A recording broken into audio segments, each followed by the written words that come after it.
नमस्कार दोस्तों, आज की हमारी जो सच्ची घटना है, ये बिहार में एक जिला पड़ता है देवरिया। और देवरिया में ही एक जो है गांव पड़ता है बस्तीपुर। उसी बस्तीपुर में दोस्तों एक परिवार रहा करता है।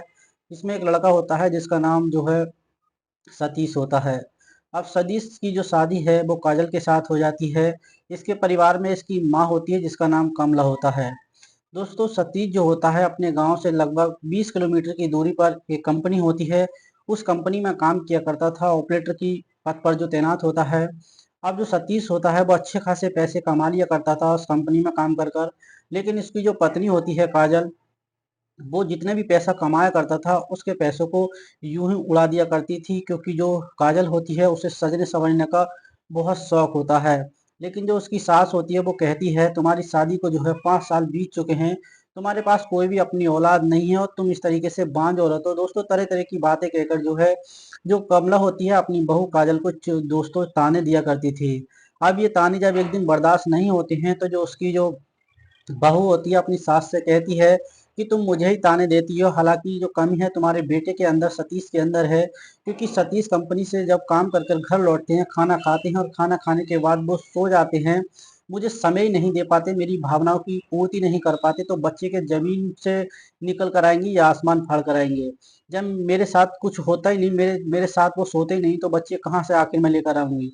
दोस्तों अब जो सतीश होता है उसके अंदर बहुत बड़ी कमी होती है, ये बात उसकी माँ कमला भी जानती थी। अब दोस्तों आज जो होता है सतीश बाहर गेट पर खड़ा होकर अपनी माँ और अपनी पत्नी की सारे झगड़े को सुन रहा होता है। जब ये इस तरह की बात उसकी पत्नी करती है तो दोस्तों काफी वो शर्मिंदगी महसूस करता है। उसके बाद दोस्तों 10 मिनट के बाद वो वहां से चला जाता है।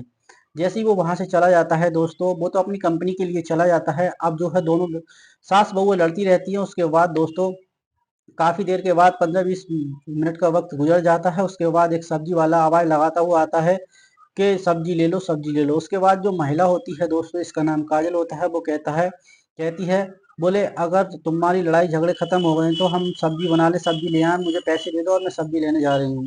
दोस्तों इसके बाद जो कमला होती है अपनी बहू के सामने जो है 100 का नोट फेंक देती है, बोले ये ले पैसे और सब्जी लिया। उन्हें बहुत ज्यादा गुस्सा होता है और उसके बाद जो होती है काजल, वो 100 का नोट उठाती है। 100 का नोट उठाने के बाद दोस्तों अब जो है सब्जी वाले के पास चली जाती है। अब दोस्तों जो सब्जी बेच रहा होता लड़का होता है उससे कहती है, बोले 1 किलो भिंडी दे दो, आधा किलो प्याज और 30 रुपए के टमाटर दे दो और 30 रुपए का लहसुन दे दो, साथ में जो है एक अच्छा सा साफ सुथरा लंबा वाला बैगन दे दो। दोस्तों जब सब्जी वाला, सब बात तो उसकी सहज लगती है, लेकिन जब ये महिला बोलती है कि एक अच्छा सा साफ सुथरा लंबा सा बैगन दे दो, तो उसके बात ये पछती नहीं है और आखिर वो इस महिला की तरफ, काजल की तरफ देखकर जो है मुस्कुराने लगता है, लेकिन वो कुछ नहीं कहता है। उसके मन में यही ख्वाब आता है कि ये महिला इतनी सब्जी मांग रही है, लेकिन साथ में एक ही बैगन क्यों मांग रही है, आखिर एक बैगन का क्या करेगी। उसके बाद दोस्तों वो जो शख्स होता है, जो लड़का होता है, वो काजल को जो है सब्जी दे देता है और वो पूछती है कि कितने पैसे हुए, तो वो कहता है मैडम 85 रुपये हुए। उसके बाद वो 85 रुपये देकर वहां से जो है चली जाती है। चली जाने के बाद दोस्तों अब वो घर पर आती है। अब घर पर जैसे ही वो पहुंचती है तो उसकी सास कहती है कि मैं पड़ोस के यहाँ, उनके यहाँ पर जा रही हूँ, अपनी पड़ोसन के यहाँ, मुझे लौटने में 1 आध घंटा लग जाएगा, तुम सब्जी बना लेना। और जो है जो लंच है आज जो है सतीश भी लेकर नहीं गया है। सतीश की कंपनी में जो है जितेंद्र के हाथ लंच को भिजवा दिया जाएगा। अब दोस्तों वो महिला होती है फिर जो है जब मौका देखती है कि उसकी सास जो है पड़ोसियों के घर जा चुकी है, तो वो दोस्तों जो महिला होती है जो लंबा बैगन लेकर आई होती है, उसे लेकर जो है अपने बाथरूम में चली जाती है। जब बाथरूम में चली जाती है तो दोस्तों उस बैगन के साथ वो कुछ इस तरह की हरकत कर रही होती है जो उसे नहीं करनी चाहिए होती है।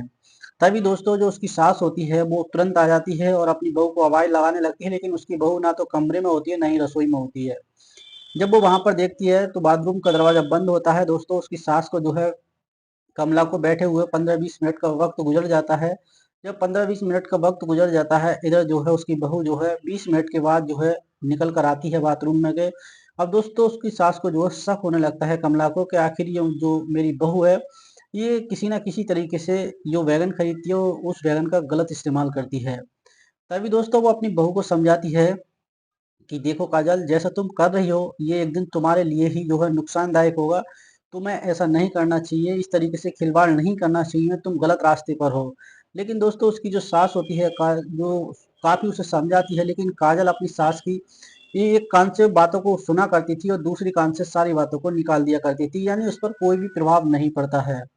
अब दोस्तों उसकी जो सास है इतना कहकर जो है छत पर चली जाती है। जब छत पर चली जाती है तो वो जो काजल होती है सोचती है कि अब शायद ये मेरी सास को भी ये बात पता लग चुकी है, अब क्यों ना किसी गैर मर्द का सहारा लिया जाए अपने जीवन के लिए।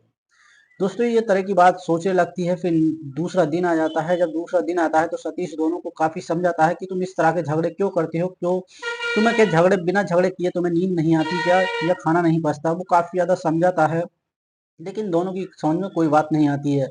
दोस्तों दूसरे दिन भी वो जो अपना खाना लेकर जो है चला जाता है। खाना ले जाने के बाद दोस्तों अब जो सतीश होता है वो तो कंपनी में पहुंच जाता है। अब आज जो जो काजल होती है वो अपनी सास से जो है कमला से कहती है कि माँ जी मुझे कुछ पैसे दे चाहिए और मैं सब्जी लेने के लिए मार्केट जा रही हूँ। जैसे ही वो महिला सब्जी का नाम लेती है तो वो जो है कमला कहती है देखो सामने जो दुकान खाली रहा करती थी आज उस दुकान में एक दुकान खुल चुकी है सब्जी की, और वो हमारा ही गांव का लड़का है जिसका नाम रोहित है। तो तुम उससे सब्जी ले आओ। पैसे जो है मैंने कह दिया है कि हमारा बेटा तुम्हें महीने में दे दिया करेगा। जो भी साग सब्जी हमारी बहू ले सकती है, तुम उसके पैसे जो है लिखे लेना। अब दोस्तों उसके बाद जो है वो सामने जब देखती है कि सामने वो बहुत ही ज्यादा हैंडसम नाम का लड़का रोहित होता है, अपनी दुकान पर बैठा हुआ होता है। अब जो महिला होती है उसके पास जाती है और वहां से दोस्तों अपनी जरूरत के हिसाब से आधा किलो प्याज, आधा किलो बैगन जो है, आधा किलो टिंडे, आधे किलो पपीता जो है इस तरीके से खरीदती है। लेकिन वो कहती है अब इसके साथ तो मुझे एक लंबा सा अच्छा सा साफ सुथरा बैगन दे दो। अब दोस्तों वो जो लड़का होता है रोहित वो काफी ज्यादा मजाकिया किस्म का होता है। वो कहता है भाभी जी आपने ये गोल वाले बैगन तो आधा किलो खरीदे हैं, लेकिन एक लंबा साफ सुथरा आपको बैगन क्यों चाहिए। तभी वो महिला कहती है कि रोहित तुम तो जानते ही हो मेरा पति सतीश कंपनी में काम किया करता है और वो मुझे समय नहीं दे पाता है, आखिर कुछ तो हमें करना चाहिए अपनी सहानुभूति के लिए। दोस्तों इस बात पर वो लड़का हो जाता है, हंस जाता है। तो वो कहता है कि भाभी जी जब आपके देवर हैं तो आपको इस काम करने की कोई जरूरत नहीं है। इस तरीके से वो काफी ज्यादा बातचीत किया करने लगती है। अब दोस्तों आए दिन जो है रोहित तो जो है उस लेडीज काजल पर काफी हद तक फिदा हो जाता है और काजल भी जो है रोहित पर काफी हद तक फिदा हो जाती है। एक तारीख वो आई जाती है जो कि 9 नवंबर 2025 का दिन होता है। दोस्तों अब जो सतीश होता है वो भी अपने काम पर गया हुआ था, उसकी सास होती है वो भी अपने पड़ोस में बैठने के लिए गई हुई होती है। तभी दोस्तों जो उसकी बहू होती है वो जो है रोहित की दुकान पर जाती है और वो कहती है कि रोहित अगर तुम चाहते हो कि मैं बहती गंगा में डुबकी लगाना चाहते हो तो ठीक 10 मिनट के बाद मेरे घर पर आ जाना, और मेरा पति भी घर पर नहीं है और मेरी सास भी घर पर नहीं है। इस तरीके से दोस्तों जब रोहित को ये बात कही जाती है तो रोहित सोचता है कि क्या ये महिला मुझे खुद मौका दे रही है, तो क्यों ना मुझे जो है बहती गंगा में डुबकी लगा लेनी चाहिए। अब उसके बाद दोस्तों जो रोहित होता है 15 मिनट के बाद अपनी दुकान का शटर बंद कर देता है, और शटर बंद करने के बाद दोस्तों काजल के जो है गेट पर दस्तक देने लगता है। काजल जो होती है अपने गेट का दरवाजा खोलती है। अब जैसे ही दरवाजा खोलती है तो वो कहती है पहले मुझे कुछ पैसे चाहिए। उसके बाद दोस्तों जो रोहित होता है जो आज उसने सब्जी बेची थी उसके पास 2,000 रुपये होते हैं। वो 2,000 रुपये उस महिला के हाथ पर रख देता है और वो 2,000 रुपये पाकर जो काजल होती है वो बेहद खुश हो जाती है। उसके बाद दोस्तों वो काजल जो है अपने कमरे के अंदर उसे ले जाती है और दोस्तों बाहर का जो दरवाजा होता है वो बंद कर लेती है। और दोस्तों अपनी ही रजामंदी से उस रोहित नाम के लड़के के साथ जो है गलत काम को करना शुरू कर देती है। और ये गलत काम तब तक किया जाता है तब तक दोनों की भावनाओं को जो है शांति या सहानुभूति नहीं मिल जाती है। तब तक इन दोनों का सहानुभूति नहीं मिलती है, तब तक उस काम को करते हैं। जैसे ही उन्हें सुकून मिल जाता है तो दोस्तों जो रोहित होता है बड़ी आसानी से उस घर से निकल जाता है। लेकिन घर से निकलते पर दोस्तों उसकी जो सास होती है बिमला वो उसे देख लेती है। जब देख लेती है तो वो कहती है कि शायद बहू जो है गलत रास्ते पर चल पड़ी है, क्यों ना सतीश को सारी बातें बतानी पड़ेंगी। उसके बाद दोस्तों अब जो उसकी जो सास होती है जब उसका बेटा शाम को घर आता है तो वो अपने बेटे सतीश से अपनी बहू की सारी करतूतों के बारे में बताने लगती है कि बेटा तुम्हारी जो बहू काजल है वो बहुत ही ज्यादा गलत रास्ते पर चल पड़ी है, और इस तरीके से मैंने जो सामने सब्जी बेचता है वो लड़का उसे आज घर से निकल कर जाते हुए देखा था। और इस तरीके से वो जो बहू सास होती है वो अपनी बहू की सारी करतूतें अपने बेटे को बता देती है। दोस्तों सतीश जो होता है उसे काफी ज्यादा गुस्सा आता है, क्रोध आने लगता है और वो सोचता है अब इसका कुछ ना कुछ तो करना ही पड़ेगा। अब दोस्तों एक दिन वो वक्त आ ही जाता है, आखिर 20 नवंबर 2025 का दिन होता है। शाम के करीब 8:30 बजे का वक्त होता है। अब जो उसकी पत्नी होती है काजल खाना पकाती है। खाना बनाने के बाद वो जो खाते हैं, खाने के बाद जो है उसकी माँ जो होती है वो अलग कमरे में सोने के लिए चली जाती है और वो दोनों अपने एक कमरे में सोने के लिए चले जाते हैं। उसके बाद दोस्तों जो लड़का होता है वो अपनी पत्नी से पूछने लगता है कि आखिर रोहित हमारे घर पर क्यों आता है, आखिर क्या वजह है, क्या कारण है। लेकिन जो महिला होती है वो अपने पति की आंखों पर पट्टी बांधने का काम करने लगती है। वो झूठ बोलने लगती है कि मैं ऐसा कुछ भी नहीं करती हूँ, तुम्हारी माँ मुझे बेपनाह उड़ाने लगती है। तभी वो कहता है कि आखिर मेरी माँ झूठ क्यों बोलोगी, या झूठ क्यों बोलोगी, आखिर तुम मैं दिन रात मेहनत मजदूरी करता हूँ और पैसे लाकर तुम्हारे हाथ में देता हूँ, तुम्हारे सारे शौक अरमान पूरे करता हूँ, तब भी तुम मेरे पीठ पीछे मुझे धोखा देती हो।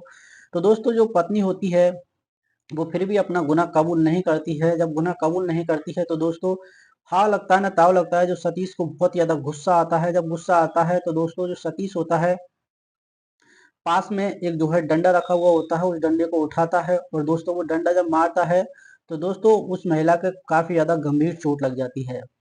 जब चोट लग जाती है तो मौके पर जो महिला का वहां से रक्त बहने लगता है। जब बहने लगता है तो दोस्तों वो चिल्लाने लगती है। जैसे ही वो चीखने चिल्लाने की आवाज उसकी माँ सुनती है तो जो है दौड़ी दौड़ी आती है और अपने बेटे को दरवाजा खोलने के लिए कहने लगती है। उसके बाद जैसे ही वो बेटा दरवाजा खोलता है तो दोस्तों वो देखते हैं कि वहां पर उसकी बहू जो पड़ी हुई है और उसका बेटा के हाथ में डंडा होता है। दोस्तों वहां पर काफी ज्यादा ग्रामीण इकट्ठा हो जाते हैं। ग्रामीण इकट्ठे होने के बाद दोस्तों अब जो है एक उनमें के ग्रामीण होता है जिसका नाम राजू होता है, वो पुलिस को सूचना कर देता है कि यहाँ पे परिवार में एक ऐसे ऐसे झगड़ा हो चुका है। दोस्तों आधे घंटे के बाद मौके पर वहां पे पुलिस पहुंच जाती है। पुलिस पहुंचने के बाद उस सतीश को जो है हिरासत में लिया जाता है और पत्नी के लिए उपचार के लिए भेज दिया जाता है। लेकिन दोस्तों आधे घंटे के उपचार के बाद क्योंकि उसके जो गंभीर चोट लगी हुई थी सिर में, वो अपना दम तोड़ देती है। जब अपना दम तोड़ देती है तो दोस्तों उसके बाद क्या होता है कि जो उसका पति होता है उससे जो पुलिस वाले होते हैं पूछने लगते हैं कि आखिर तुमने अपनी पत्नी के साथ इतना बड़ा हादसा क्यों किया, ये कांड क्यों किया। तब वो अपनी बारी बारी से अपनी कहानी को बयां करने लगता है कि मेरे पीठ पीछे मेरी पत्नी जो है मुझे धोखा दे रही थी और ये बात मुझे असहज लगी, सही नहीं लगी, मुझे गुस्सा आया और मैंने अचानक डंडा उठाया और मार दिया। तो दोस्तों उसके बाद जो है पुलिस वाले जो है, जो पुलिस टीम होती है उस पर जो है चार्जशीट तैयार कर लेती है। दोस्तों ये बात भविष्य के घर में छिपी है कि आखिर इस लड़के को जज साहब क्या सजा सुनाने वाले हैं। दोस्तों इस प्रकार थी आज की ये कहानी, आपको कैसी लगी इस घटनाक्रम के माध्यम में आपकी जो भी राय कमेंट सेक्शन में जरूर लिखना। दोस्तों ये कहानी बनाने का उद्देश्य किसी को परेशान करना बिल्कुल भी नहीं था, न किसी की भावनाओं को आहत करने का था, केवल समाज में होने वाली घटनाओं से आपको जागरूक और सचेत कराने का था। दोस्तों क्या अगर एक महिला हो या एक पुरुष हो, इस तरीके से उसे कोई ऐसा काम नहीं करना चाहिए जिससे कि उसके परिवार पर जो है आँच आए या उसका परिवार पूरी तरीके से तहस-नहस हो जाए। दोस्तों अगर ना ये महिला जो है इस तरीके से अब कदम उठाती और ना आज ज़िंदगी से जाती और इस तरीके से ही ना जो सतीश नाम का लड़का होता है वो आज जो है गिरफ्त में होता।